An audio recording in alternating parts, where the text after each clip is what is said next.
नमस्कार। आज DCP school के द्वारा 11वां स्थापना दिवस दीप प्रज्वलित कर मनाया गया। एकमा प्रखंड के पचुआ पंचायत निवासी कमलेश्वर प्रसाद के द्वारा 22 फरवरी 2014 को डीसीपी स्कूल का स्थापना किया गया।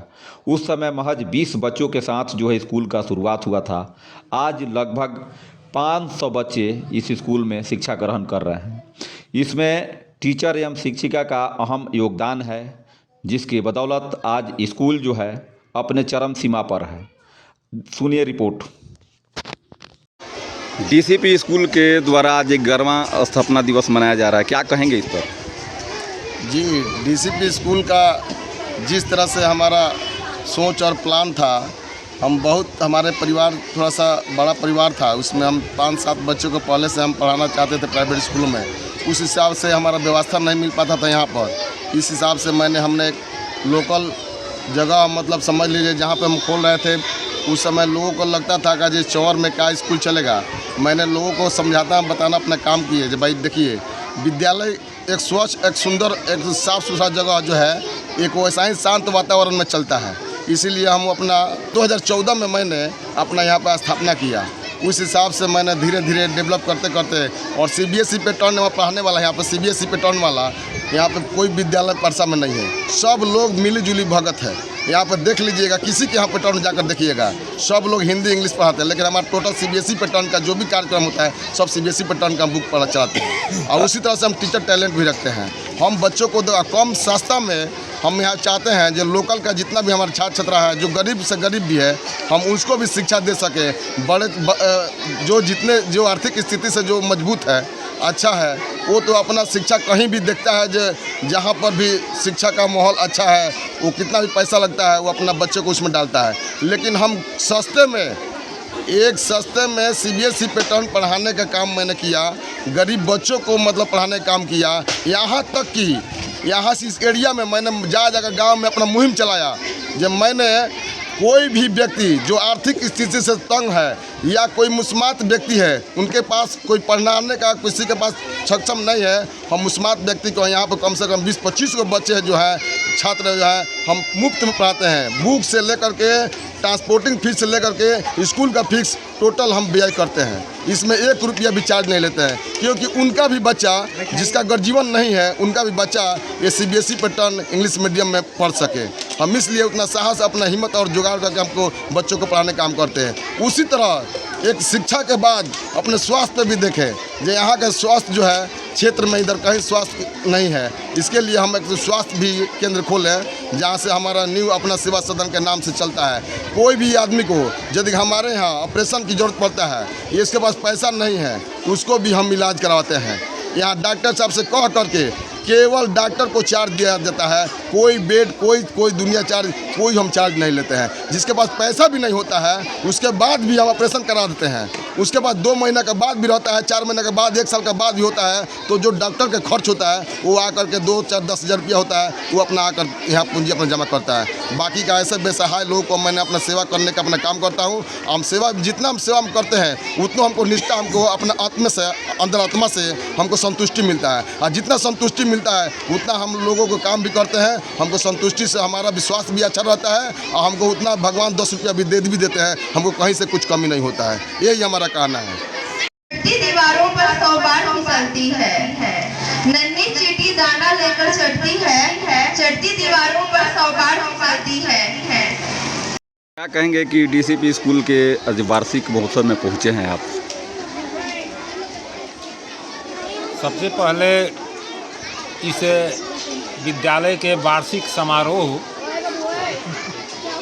में मैं इस विद्यालय के सभी शिक्षक, शिक्षिका एवं इस विद्यालय के संस्थापक कमलेश जी को मैं धन्यवाद ज्ञापित करना चाहूँगा।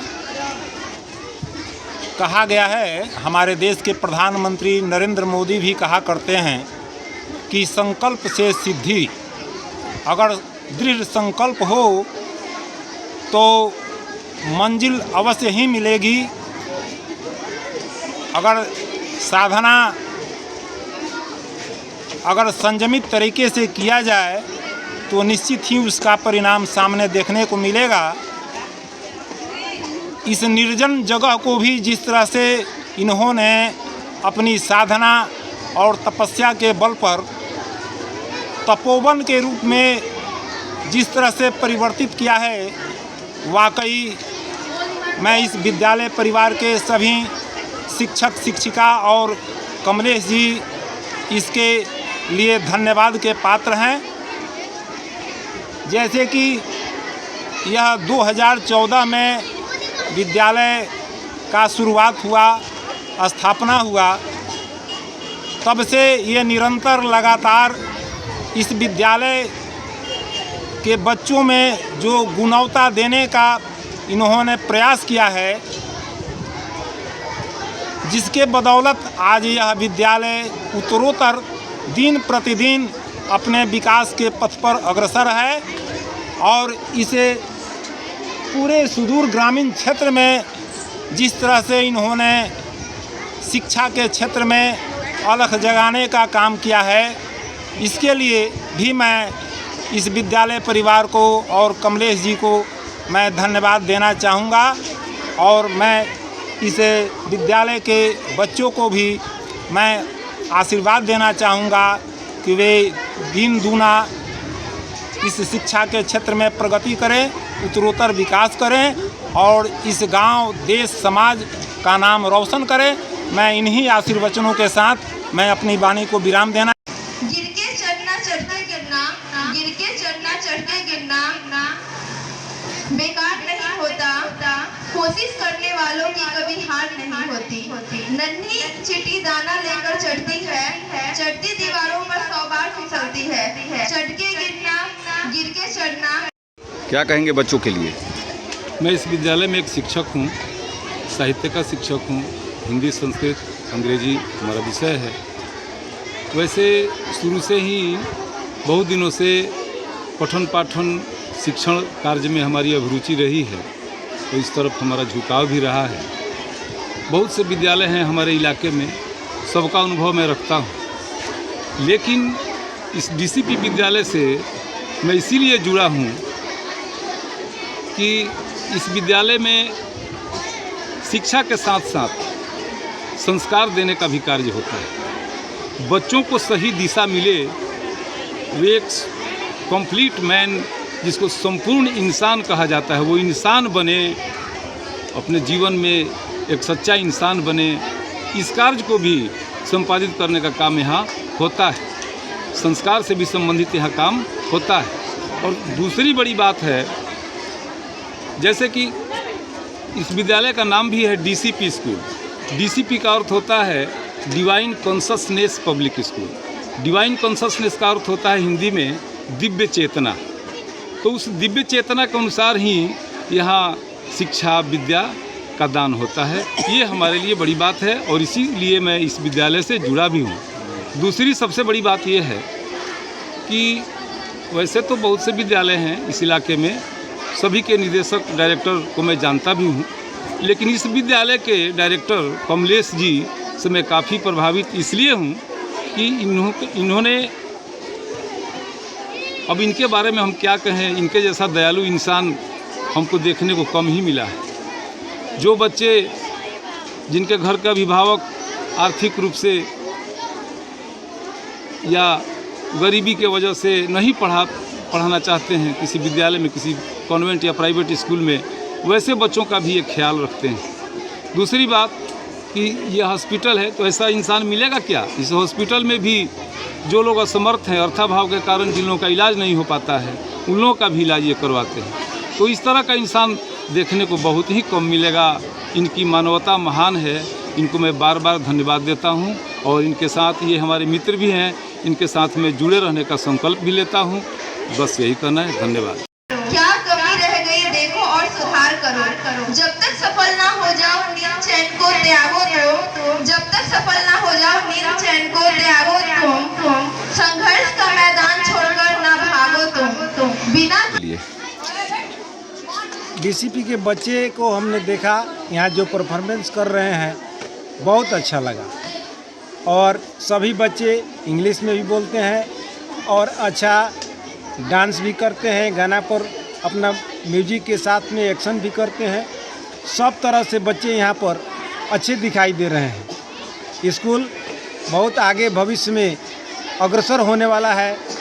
यहाँ तो हम देख रहे हैं 2011 से ही 20 बच्चे थे और आज 600 के करीब में बच्चे हैं और हमारा अनुमान है कि यहाँ 6000 बच्चे भी पढ़ेंगे, क्योंकि स्कूल जो है बहुत शांत वातावरण में है।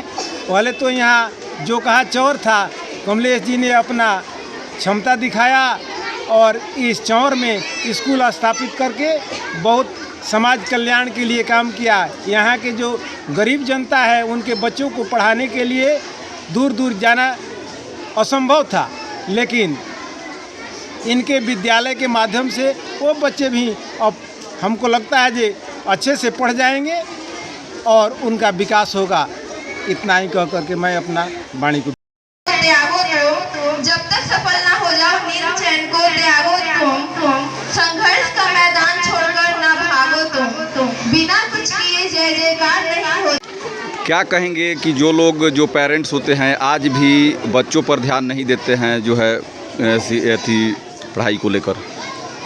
मैं स्कूल के एक सदस्य होने के नाते अभिभावकों से आग्रह करूंगा कि अब अपने बच्चों के उज्जवल भविष्य के लिए इस डीसीपी स्कूल में नामांकन अवश्य कराएं, क्योंकि यहाँ पे उन फैक्चुअल चीज़ों से संबंधित पढ़ाई होती है जो फैक्ट कॉम्पिटिटिव एग्ज़ाम में पूछे जाते हैं और हम इस विश्वास के साथ पढ़ाते हैं उन फैक्ट जो फैक्ट कॉम्पिटिटिव एग्ज़ाम में पूछे जाते हैं ताकि बच्चे आगे चल के कंपटीशन का फेस कर सकें। आज भी गरीब बच्चे जो है शिक्षा से वंचित रहते हैं, उनके लिए क्या कहेंगे? ऐसे गरीब बच्चे हमारे स्कूल में स्थान दिया जाता है जो बच्चे शिक्षा के लिए जो चाहते हैं कि हम शिक्षित हों और वो असमर्थ हैं कि वो पैसा ना दे सके, ऐसे बच्चे हमारे स्कूल में एज ए गोद के रूप में उनको लेकर शिक्षा दिया जाता है।